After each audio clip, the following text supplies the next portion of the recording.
हम प्रभु परमेश्वर को धन्यवाद देंगे आज की सुंदर सुबह के लिए।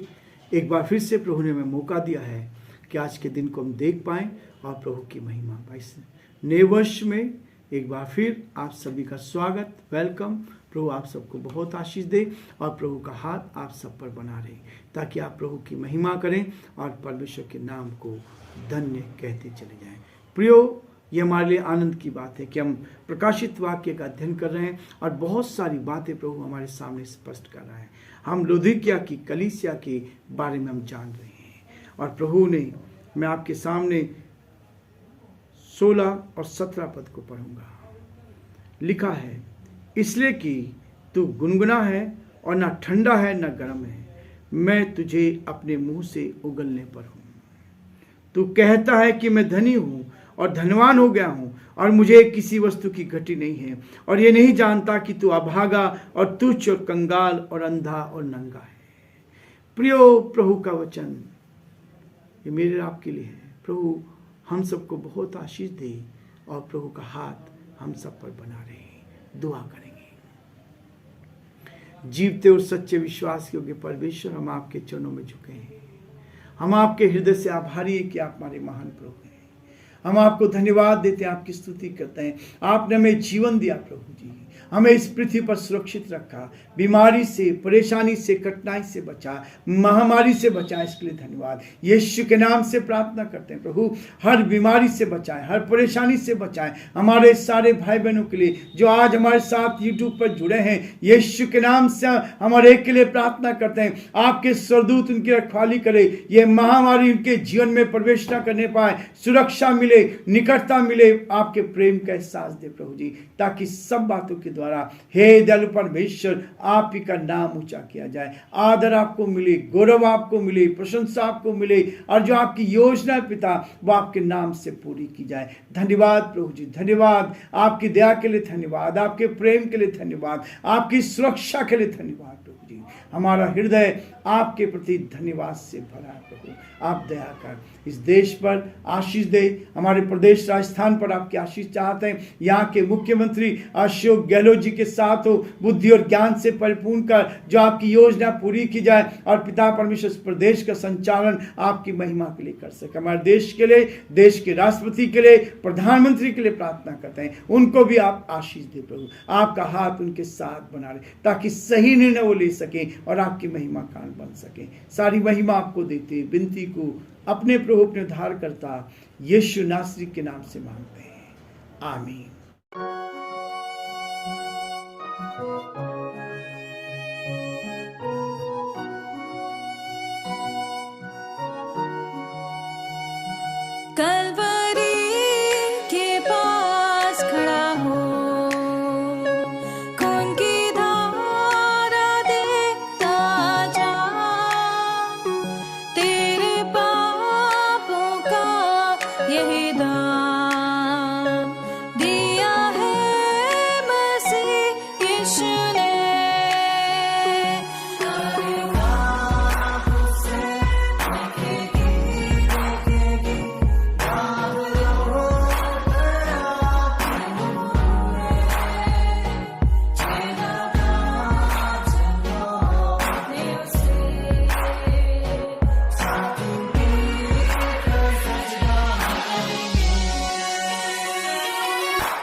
सब तेरे लिए, तूने भी उसे छेड़ा था,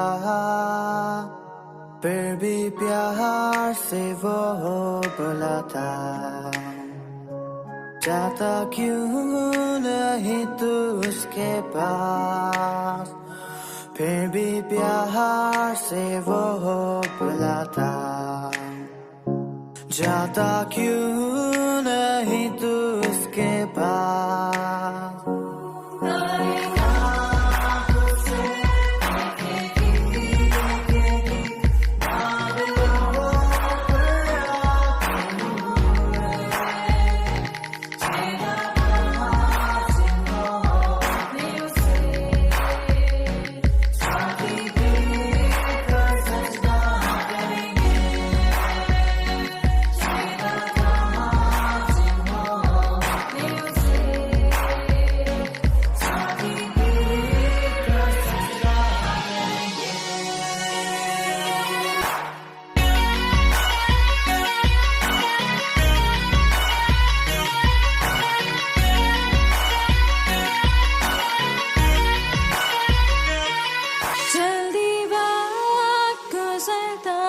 जाता है, रात अंधेरी आती है,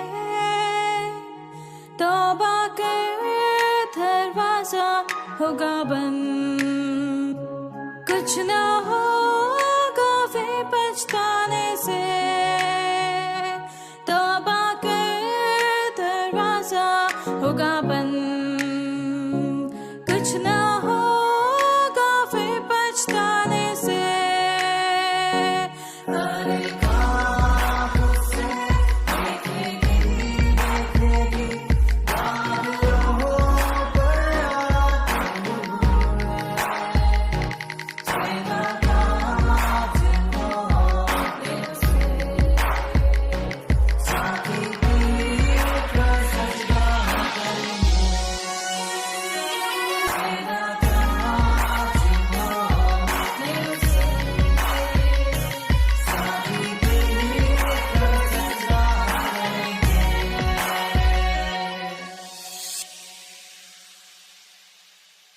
प्रियो, कल हम देख रहे थे और एक उदाहरण हमने देखा था साधु सुंदर सिंह जी के बारे में, जो आत्मिक गर्म होता है। प्रभु का वचन कहता है, ना तो ठंडा है ना गर्म है, ना तो ठंडा है ना गर्म है। लेकिन साधु सुंदर सिंह के बारे में हम देख रहे थे कि साधु जी और उसका जो सेवक था साथ रह रहा था। रात में साधु जी उठकर जंगल में प्रार्थना करने चले गए, और जो प्रार्थना कर रहे थे तो शेर उनके सामने बैठा था। प्रार्थना में लोलीन थे, उनको नहीं मालूम था शेर आया। जब उसके सेवक ने देखा, उनके सेवक ने देखा, वो खिड़की से देख रहे थे, उनके बाद जाना नहीं चाह रहे थे, क्योंकि यदि वो जाते तो हो सकता था कि साधु जी को भी और उनको भी शेर हानि पहुंचा देता। लेकिन वो खिड़की से झांक रहे थे। थोड़ी देर के बाद शेर चला गया और उस सेवक ने जाकर साधु जी को बताया। तो साधु जी ने एक जवाब दिया कि शेर के रूप में प्रभु जी यहाँ आए थे, शेर के रूप में प्रभु आ गया होगा। मैं तो प्रभु के साथ था, मुझे बड़ा आनंद आ रहा था। मैं तो प्रभु के साथ था, प्रभु के साथ बैठने में आनंद है, उस गर्माहट में आनंद है। मैं तो प्रभु के साथ था। आप अपने व्यर्थ ही मेरी प्रार्थना में विधन डाला है, व्यर्थ ही मुझे प्रार्थना से अलग किया है। यह है वास्तविकता, गर्माहट जिसने औपचारिकता नहीं होती है। प्रियो, जहाँ औपचारिकता नहीं है वो गर्माहट होती है। परमेश्वर का वचन कहता, 3 बातें कह रहा है वो, ना ठंडा, गरम और गुनगुना। तीसरी बात कहता है गुनगुना। समझौतावादी व्यक्ति जो समझौता करते हैं, बीच की अवस्था में रहने वाले लोग क्या करते हैं, जो दोनों तरफ का मजा लेना चाहते हैं, वो गुनगुने होते हैं। वो ठंडे का भी मजा ले रहे हैं और वो गर्म का मजा लेने की कोशिश कर रहे हैं। वो गुनगुने जो होते हैं वो दोनों साइड का मजा ले। प्रभु का वचन कहता है, मैं एक प्रभु के दास को जानता, आज मैं उनका नाम भी लूंगा, आनंद माला, जो दिल्ली में पास्टर आनंद माला है, जो दिल्ली में एक चर्च के अभी पासबान हैं। मुझे याद है जब वो बाइबल ट्रेनिंग करने के लिए आए, 2nd ईयर में थे, और बीच में ही अपनी ट्रेनिंग छोड़ के चले गए। मैंने उनसे कहा, क्यों? अभी 3rd ईयर में आपका ग्रेजुएशन हो जाएगा, आप क्यों जा रहे हो? उन्होंने एक चीज़ मुझे की, बहुत साल पुरानी है, बहुत साल पुरानी है। उस भाई ने कहा कि मैं या तो मैं संसार का आनंद दूं, या मैं सही आनंद आत्मिक जीवन का लेना चाहता हूं, गुनगुना बन के नहीं रहना चाहता। और उन्हें उस समय वो बाइबल ट्रेनिंग छोड़ दी थी। उसके बाद प्रभु ने उनको इस्तेमाल करना शुरू किया, और आज प्रभु की सेवा में दिल्ली में सेवा कर रहे हैं। मैं प्रभु का धन्यवाद देता हूँ।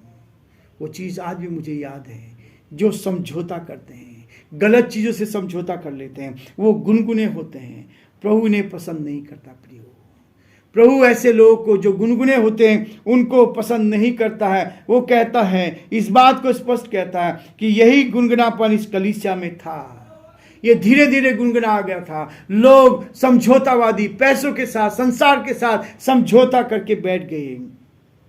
और इसलिए क्या है, आज की भाषा में नामधारी मसीह कहते हैं। ऐसे लोग केवल नाम के रहते हैं, जिनके पास आनंद नहीं है, जिनके पास प्रार्थना का कोई उत्तर नहीं, प्रार्थना से भागते हैं, जो प्रभु के साथ नहीं रहते, उनके लिए वो वचन में कहता है कि वो नामधारी कहलाते हैं। प्रियो, ना गुनगुने हैं, ना ठंडे हैं, ना गर्म है। हमारे जीवन में आने वाली अधिकांश समस्याओं का कारण हमारा दुचित्ता जीवन है। जो समस्याएं आती, परेशानी आती है, हम दूसरों पर दोष तो लगा सकते हैं, लेकिन वो कहता है ये ज़्यादातर समस्या जब हम दोहरा जीवन जीते हैं। दुचित्ते लोगों के लिए ये समस्या आती है। हम 1 या 2 घंटे के लिए चर्च आते हैं, बाकी समय हमारे विचार और कार्य वही संसारिक रहते हैं। यह है गुनगुनापन। हम कलीसिया में तो आ गए, लेकिन उसके बाद पूरा सप्ताह हमारे लिए है, हम संसार की बातों में जीवन जीते। प्रियो, ये गुनगुनापन, वो कहता है यह गुनगुना, ये भयंकर होता है। ये लोग जान नहीं पा रहे इस बात को, ये भयंकर होता है। परंतु वो कहता है, आगे इस बात को कहता है, तू नहीं जानता। 17 पद में कहता है, तू कहता है मैं धनी हूं और धनवान हो गया हूं, तू नहीं जानता प्रियो, तू नहीं जानता। ये 17 पद, लोग अपने आप को धोखा दे रहे हैं। लोग अपने आप को धोखा दे रहे हैं। प्रभु कहता है, अपनी असली दशा को पहचानो, अपनी असली दशा को पहचानो। हमारी स्थिति क्या है, उस स्थिति को मुझे और आपको जानना है प्रियो। इसीलिए वो स्पष्ट करता है, इस दशा को सुधारना है, जो प्रभु को देना है, जो प्रभु के साथ रहना है। कई बार हम अपनी नज़र में अपने आप को देख कर संतुष्ट रहते हैं कि मैं अपने आप में ठीक हूँ, मैं अपने आप में ठीक हूँ। इस बात को सोचकर हम अपने आप को क्या करते हैं, संतुष्ट कर लेते हैं। परंतु क्या परमेश्वर भी हमको उसी नज़र से देख रहा है? ये मेरे आपके लिए सोचने की बात है। क्या परमेश्वर भी, हम अपने आप में संतुष्ट होते हैं? बोला नहीं मैं सेवा कर रहा हूँ, मैं कलीसिया में जा रहा हूँ। नहीं प्रियो, प्रभु कहता है मुझसे ले ले। क्या ले ले प्रियो? वो कहता है मुझसे ले ले। वचन में बहुत स्पष्ट कहता है कि ना तू ठंडा है ना गुनगुना है, मैं तुझे अपने मुंह से उगलने पर हूँ, मैं अपने मुंह से तुझे उगलने पर हूँ। मुझसे ले ले। पद 18 में 3 बातों की आवश्यकता है इस दशा को सुधारने के लिए, जो प्रभु देने के लिए तैयार है। पहला वो कहता सोना। सोना जो है, घमंड करते हैं सोने के ऊपर। मेरे पास बहुत सोना है, लोग सोने के ऊपर घमंड करते हैं। ये सोना गोल्ड के लिए कहा गया है। सोने पर आदमी घमंड करता है। यह सोने की खान थी, इस कारण यहाँ के लोग धनी थे, पर प्रभु कहता है तू कंगाल हो। वहां पर सोने की खान थी, इसलिए प्रभु कहता है कि तुम कंगाल हो। लोग अपने सोने पर ध्यान करते थे। असली सोना तो मुझसे ले लो। सोना स्वर्गीय शक्ति को प्राप्त करता है। सोना जो है स्वर्गीय शक्ति को प्रकट करता है, उसको प्राप्त कर लो प्रियो। मुझसे मोल ले लो। सोना, ताया हुआ सोना मुझसे ले लो। और यही है मेरे आपके लिए। प्रभु कहता है तुम्हें ईश्वरीय शक्ति की आवश्यकता है। संसारिक सोने की, संसारिक धन की, संसारिक लालसाओं की आवश्यकता नहीं है। लोग प्रभु को नहीं जानते, लेकिन प्रभु से अलग होकर प्रभु के से अलग होते जा रहे हैं। दूसरी चीज कहता है, तू क्या करता है, श्वेत वस्त्र ले ले। श्वेत वस्त्र ले ले, सोना ले ले। श्वेत वस्त्र जो इस बात को दर्शाते हैं, श्वेत वस्त्र धार्मिकता को दर्शाते हैं। प्रियो, ये इस बात को कहता है जैसा कि वहां ऊन के वस्त्र प्रसिद्ध थे। सोने की खान थी, वहां पर ऊन के वस्त्र प्रसिद्ध थे, और इसलिए कहता है श्वेत वस्त्र ले ले। धनवान होने के कारण यह लोग महंगे वस्त्र पहनते थे। जब पैसा होगा तो महंगी चीजें पहनेंगे। महंगे, एक प्रभु के दास को मैं जानता हूं जो बहुत ही महंगी 4,000 5,000 रुपए की शर्ट पहना करते थे। लेकिन क्या हुआ, जब पैसा आता है, जब हम धनवान बनने लगते हैं, तो पैसे को गलत तरीके से इस्तेमाल करना शुरू कर, और फिर परमेश्वर उस भरपूरी को हमारे जीवन से ले लेता है। और फिर वही परिवार बहुत बुरी दशा में देखा गया। कई बार हम इस बात को नहीं सोच पाते प्रियो। जब भरपूरी रहती हम सोचते हमारे पास सब कुछ है, लेकिन मैंने अपनी आंखों से देखा है बहुत से ऐसे परिवार जो घमंड से चल रही थी, जिनके पास बहुत सारा धन था और उसको उड़ा रही थी, लेकिन समय आया कि उनके पास कुछ नहीं रहा। परमेश्वर कहता है कि इसलिए धार्मिकता के वस्त्र मुझसे ले लो। यदि आप धार्मिकता का वस्त्र लेंगे तो संसार की चीजें आपके पास सदा तक बनी रहेगी, आपको लाचार होना नहीं पड़ेगा। परमेश्वर आपकी मदद करता है। तीसरी चीज कहता है सुरमा ले ले।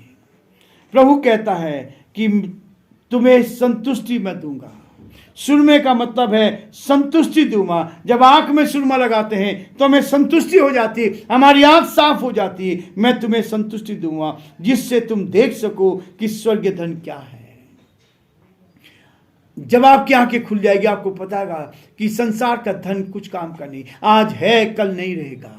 मैंने इस बात को भी देखा है, लोग गरीबी में भी रहे, अमीर में भी रहे, लेकिन जब घमंड आ गया तब वो सब कुछ चला गया फिर से वही चीजों में। इसलिए वो कहता है कि आंख में लगाने के लिए सुरमा ले ले ताकि तू स्वर्गीय धन क्या है उसको पहचान सके। परंतु प्रियो, एक चीज को मैं, तुम्हारे पास सोना है, ऊनी वस्त्र है, परंतु ये सब व्यर्थ है। चाहे अच्छे महंगे वस्त्र आप पहनते हो, चाहे आपके पास खूब ढेर सारा सोना हो, लेकिन ये सब कुछ तुम्हारे पास व्यर्थ है। मैं तुम्हें आत्मिक धन दूंगा, मैं तुम्हें आत्मिक धन दूंगा जो तुम आत्मिक दृष्टि से ही देख सकते हो। जब आत्मा में आप आएंगे तो आपको पता लगेगा कि आपके पास कितना धन है। इसलिए सुरमा लेने मेरे पास आ जा, सोना लेने मेरे पास आ जा, स्वर्गीय आशीष लेने मेरे पास आ जा, परमेश्वर की आशीष को लेने के लिए मेरे पास आ जा। और इसलिए आखिरी चीज कहता है सरगम हो, सरगम हो, मन फिरा। हमारे जीवन में बराबर इसकी आवश्यकता होनी चाहिए। रोज मन फिराना चाहिए, रोज प्रभु के साथ पश्चाताप करना चाहिए। जब आप पश्चाताप करेंगे, जब हम नीचे आते हैं हमें अपने पाप और दोष दिखाई देते हैं। जब आप ऊपर जाते हैं तो पाप और दोष दिखाई नहीं देते, कोई आपको कुछ नहीं करता। लेकिन जब आप नीचे घुटने टेकते हैं, परमेश्वर के चरणों में आ जाते हैं, तब पाप और दोष दिखाई देते हैं और तब पश्चाताप की आवश्यकता होती है। तब हमें पश्चाताप की आवश्यकता है प्रियो। और वो इसी बात को कहता है, प्रभु ने 7 कलीसियाओं को लिखे पत्र में उनके आत्मिक जीवन को, जिन सारी बातों से खतरा था, उनको सावधान किया। आज मुझे और आपको भी सावधान करना चाहता है। मैं कैसी कलीसिया में रह रहा हूँ? क्या मेरी पहली कलीसिया जो थी इफिसियों की कलीसिया, प्रेम को छोड़ दिया है? दूसरी कलीसिया स्मुरना की कलीसिया थी, सताव के कारण भय उत्पन्न हो रहा था, प्राण और देने तक विश्वासी रहे। पिरगमुन की जो कलीसिया, तीसरी कलीसिया थी, सिद्धांतों का समझौता कर रही थी, सिद्धांतों में समझौता कर रही थी। चौथी कलीसिया थुआतिरा की कलीसिया थी प्रियो, और उसके लिए कहा गया कि नैतिक समझौता किया था। जो गलत काम थे उसको समझौता किया। इजेबेल ने संसार के साथ समझौता करके कलीसिया के लोगों से व्यभिचार कराया, संसार के साथ समझौता किया। और इसलिए वो कहता है सरदीस की कलीसिया आत्मिक पतन था, मरा हुआ जीवन था। और फिलाडेल्फिया की कलीसिया जो कुछ है उसे मजबूती से थामे रख, जो वरदान आपको मिला है उसको मजबूती के साथ रखना। और ये कलीसिया, लोदीकिया की कलीसिया, गुनगुनापन इसमें था। इसलिए प्रियो, प्रभु चाहता है कि हम परमेश्वर की महिमा कर पाए और परमेश्वर के नाम को धन्य कहें।